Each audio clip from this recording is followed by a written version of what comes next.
Lesson 19. We have the last chakra and the introduction of pranayama today. First chakra, Sahasrara chakra, is the crown chakra.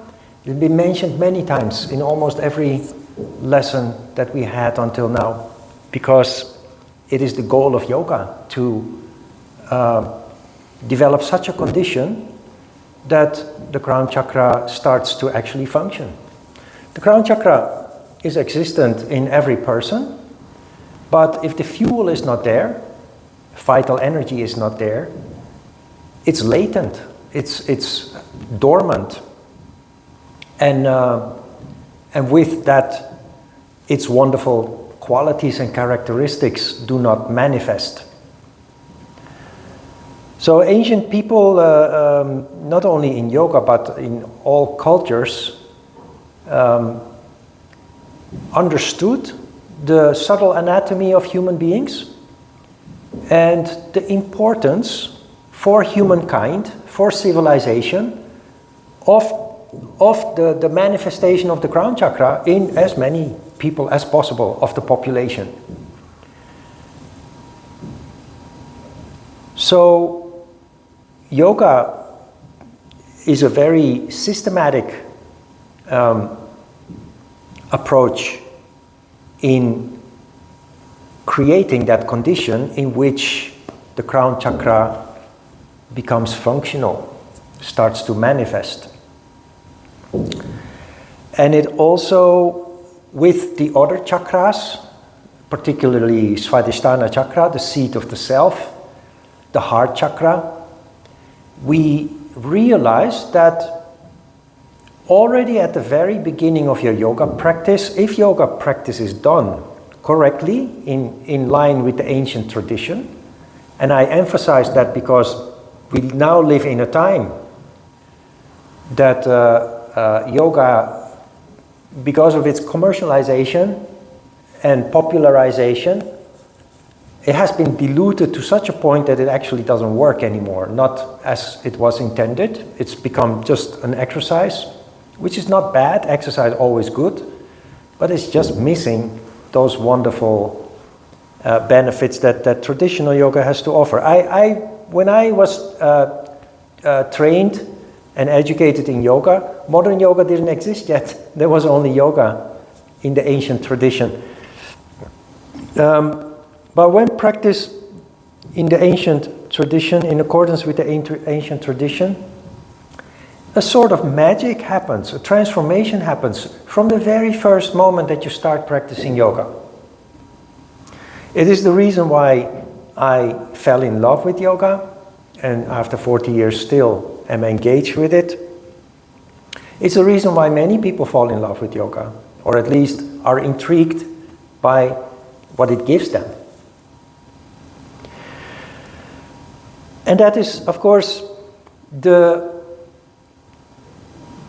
result, all these transformations, the manifestation of the real self, the true characteristics that for most people remain hidden, the opening up of the heart, leading to increased sensitivity, compassion, care for other people, but also the world around us, environment and what have you. Generally care, empathy, and of course increased intelligence. Intellect functions better as a result of yoga. You can easily prove that by doing an IQ test before you start with yoga, and then a year later or later on you will see that there is a considerable improvement of your IQ. But the crown chakra, that is the ultimate goal. And all this is fueled by increasing harmony, which is called sattva. And if you go through the Hatha Yoga Pradipika, if you go through any traditional yoga book, you will see that everything in these books is about sattva. Now, every element that is introduced to you as part of yoga philosophy, as part of your practice, physical, mental, spiritual practice, the underlying principle is sattva. Without sattva, it doesn't work. And that is why modern yoga doesn't work. There is no sattva in modern yoga classes. Most modern yoga classes. There's some that come close. I mentioned it before. Hatha yoga, what they call hatha yoga, yin yoga, or healing yoga. That comes close to the traditional approach. The chakra is the seventh chakra from the bottom. And in Europe and America, you have a soft drink that refers to, most people, of course, don't understand that, but it's called 7-Up. And 7-Up is the seventh, or seventh heaven. It's the seventh. In Korea, it's called cider, but the brand name is Chilsong. And Chilsong also means seventh heavenly body or seventh star. And that is if you understand what this is about, it's referring to the crown chakra. And the reason for giving that drink that name is the implication. If you drink 7-Up, it brings you to heaven. The crown chakra, I think I explained last week or the week before, the crown chakra is, if it's functional, it is the condition that in holy books is referred to as paradise or heaven. And I will keep it short. I'm pretty sure that I mentioned that heaven and hell are not somewhere up above the clouds or down below deep in the earth, a hellfire deep in earth. And it's also not something that occurs after you die, based on whether you lived a good life or a life full of sin. Hell and heaven are here and now, and most people, if you look at it from our point of view, are basically living in a condition mostly dominated by hell. Suffering, conflict all the time, anxiety, doubt, worry is all in the lower chakras. So hell, that is when most of your energy is below, and there is instability as a result of that. While when you're sattvic and the energy is very steady, you see in the illustration that the crown chakra carries an illustration within it that is the Om character. Om is the character representing total harmony. When there is harmony, the mind becomes still, and the peace that you experience is what is described as paradise or heaven. So it's here and now, not after you die, and that is why it is important that we do effort to create heaven now and to stay out of hell now. And that starts from the very beginning of your yoga practice in lesson 1 with the introduction of yama and niyama. Because there you start developing awareness of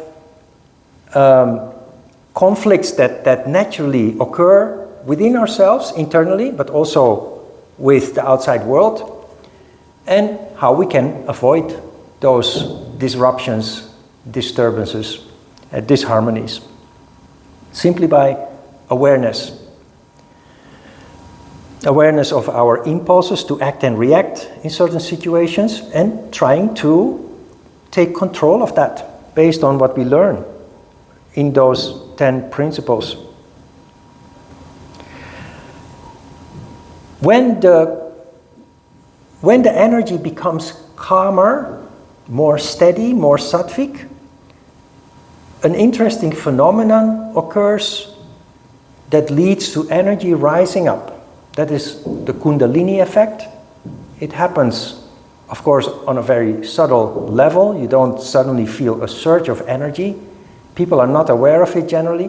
What you do become aware of, if you look back after a couple of weeks or months of yoga practice, you clearly notice a difference. How you feel and how you function. And that is the result of that energy rising up, fueling the higher chakras, and in particular, the crown chakra.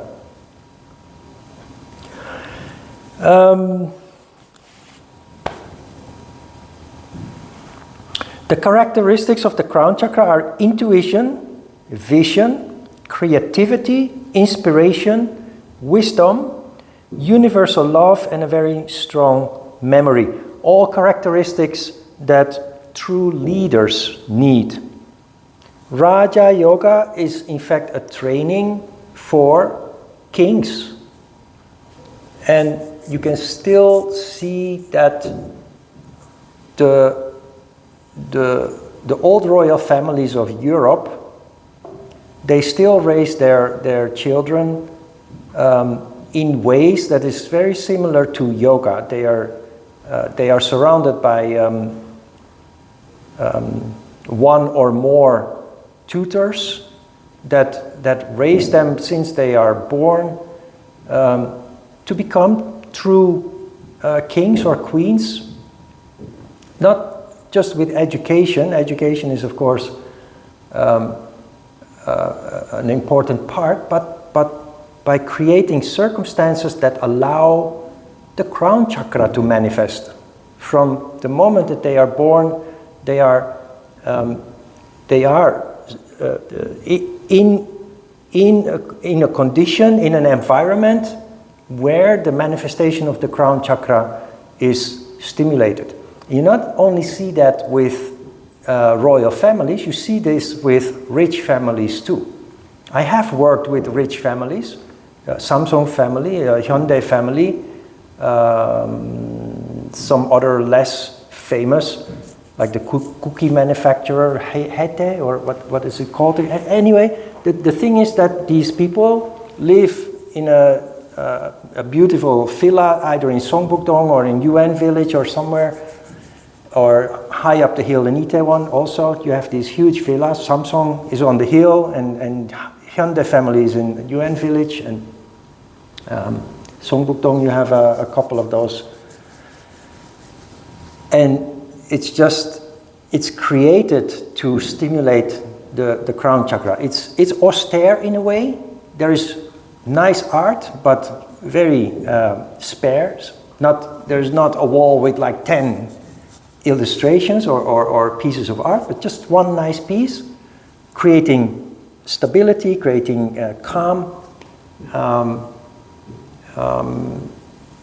and everything is designed to allow the crown chakra to function. And you see this also, maybe I've mentioned it before, that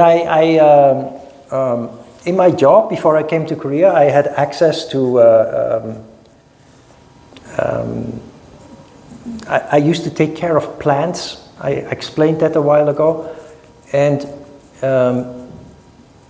that means that you enter places in big companies, headquarters, but also hospitals, where the management, the higher management, is located. It's always secluded. You have no access there. Nobody has access there unless you have a key or a electronic card. And those people are shielded from all the hustle and bustle of the company or the hospital that they are basically managing, controlling. And they do that to allow those people to stay in the crown chakra, where they have the power to make important decisions, sometimes involving hundreds of millions or billions of dollars. And in my observations, I noticed those people, the board of directors, the presidents of those companies, Schiphol Airport, ING Bank, ABN AMRO, and hospitals also, they seemingly do nothing all day. they are surrounded by secretaries and butlers, providing them with everything they need, answering the phones for them, and only letting through whatever is essential, and all the rest is being tossed out. Even we are being held back most of the times, having to make an appointment to be able to take care of their plants. The secretaries are like guard dogs in that sense, to just keep any disturbance out for those people. Then you enter their office. It's always very spacey, very wide, luxurious, with marble and thick carpets like you find in 5-star hotels, and bay windows. There's always on the highest floor of the building bay windows that overlook the entire city or environment where they are located.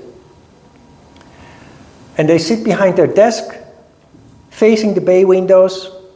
They have their coffee, their freshly peeled fruit, and a whole bunch of newspapers. These days, computer, of course. And there they sit. And it looks like as if they're doing nothing. But when required, they come into action and they make consequential decisions. Important decisions that do not allow failure, because it costs the reputation of the company, it costs the profits of the company. It's like a cat who is just lying in the sun all day in front of the window, hours and hours, and then a mouse comes by and suddenly it jumps into action and catches the mouse. It is a luxury, of course. If you have a full-time job, it's very difficult to create such a condition. But even in your work, if you understand how this works, you can create circumstances that you are mostly in peace. And I think it's not something that you don't even have to do deliberately, because it's something that you very naturally feel a need for. You become more and more internal. And to be internal, to be connected, to feel connected, to hear the clutter and the chatter of the subconscious thought processes, you need more and more eye time. You need more and more quiet time. And you will just naturally strive for that at home and at work and whatever it is that you do.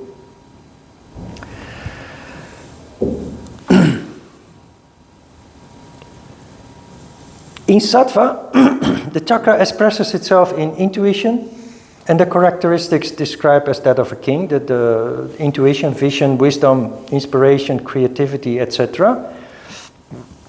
In a state of light Shakti, and the emphasis on light Shakti, because the overall condition of Sahasrara chakra is, of course, sattva, because without sattva it doesn't function. But it fluctuates in a small bandwidth between Shakti and Shiva domination. Total sattva is ideal, but does not exist. There's always small fluctuations. In a light state of Shakti domination, the chakra expresses itself in intelligence, while with a light Shiva domination, it expresses itself in sheer love, ananda, which is the unconditional love that we talked about last week when talking about the heart chakra.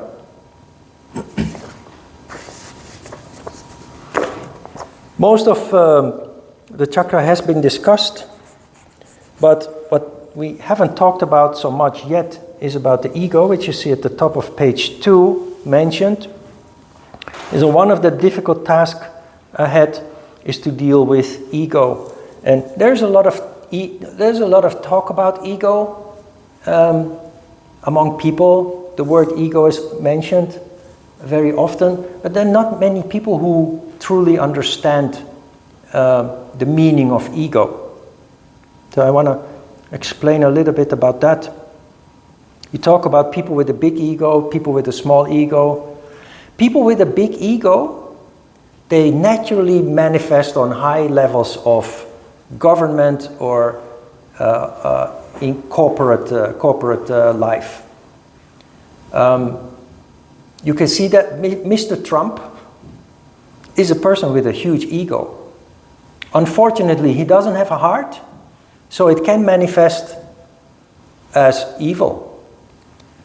Then you can see with other people, I like to compare Mr. Trump with Barack Obama, who came before him, who clearly had a heart, who was always trying to create harmony, not only in his own country, but with the rest of the world on an international scale. Trump did exactly the opposite.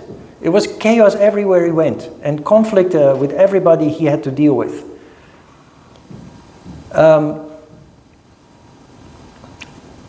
People on these high levels have a huge ego, and clearly you can see it can go both ways. It can lead to constructive outcomes. It can lead to destruction as well.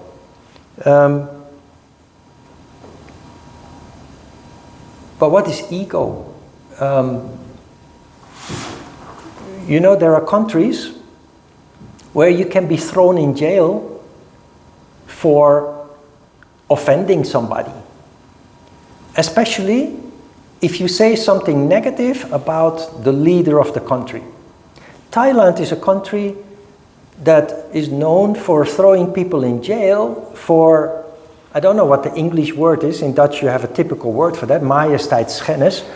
When you say something negative about the royal family of Thailand, you can end up in jail for years. It's about ego. You say something bad about, if you say something bad about the Netherlands, I become offended, it's because of ego. If you are able to deal with ego, to overcome ego, you just make a joke about it. You smile, you laugh, and you make a joke about it. You make a joke about yourself or about your own country, not in a deprecating way, in a light-hearted way, but that is how you deal with ego. That is also the purpose of comedy. The purpose of comedy is to hold a mirror in front of you, being silly, doing foolish things, not being perfect. People who want to be perfect is because of ego. And they become very unpleasant as a result of that, toxic even.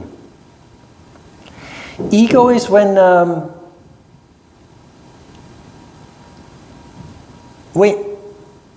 you become emotional in any form, can be sad or often angry, upset, when somebody says something that is related to you, criticism that is related to you. And you will see, if once you understand ego a little bit better, you understand that all conflicts occur because of ego. Even on a large scale, wars occur because of ego. But on a small scale, personal scale, all conflicts can be avoided if we can control ego. Now, there are many yoga teachers who say, your ego must die. Is that possible? Ego cannot die. Ego is the reason for your existence. It is inherent part of who you are. But ego dying, which when yoga teachers say that your ego must die and mean it, they take it literally. But it cannot be taken literally because ego cannot die. Ego is an important part of your functioning.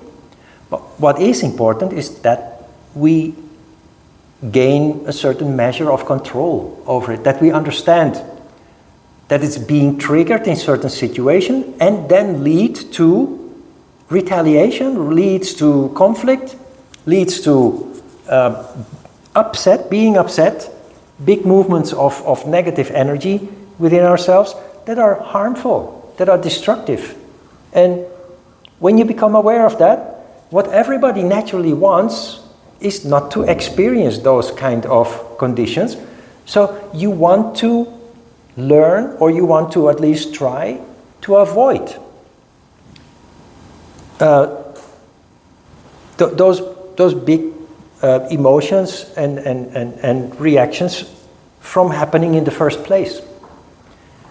And you do that by simply being aware of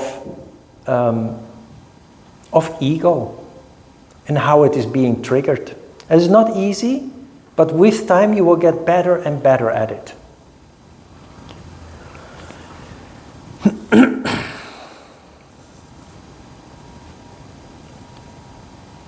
All right, questions about the crown chakra?